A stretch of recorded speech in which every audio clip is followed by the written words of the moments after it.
Hey everyone, in this quick guide, I'll show you how to factory reset your Windows 11 PC without logging in.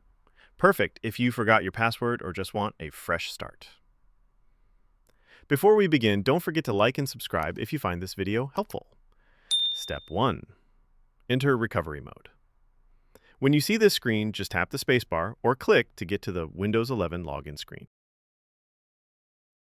And at the bottom right corner, click on the power icon while holding down the left shift key and click restart. Make sure you're still holding a shift key when you click restart. And wait for recovery menu. Your PC will restart and load into the Windows recovery environment. Step 2, start the reset. Click on troubleshoot. Then click reset this PC. You'll now see two options. Keep my files. This removes apps and settings but keeps your personal data. Remove everything. This completely resets your PC to factory settings. In this guide, we'll choose remove everything for a full reset.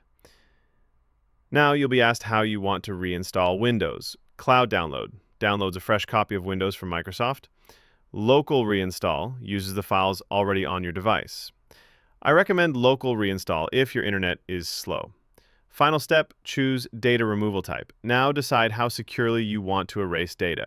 Just remove my files. Faster, good if you're keeping the device. Fully clean the drive. Slower, but better if you're selling or giving away the PC. Pick the option that fits your situation and click reset to begin the process. And that's it. Windows 11 will now reset without needing to log in. If this helped you, don't forget to like, comment, and subscribe for more easy Windows tips.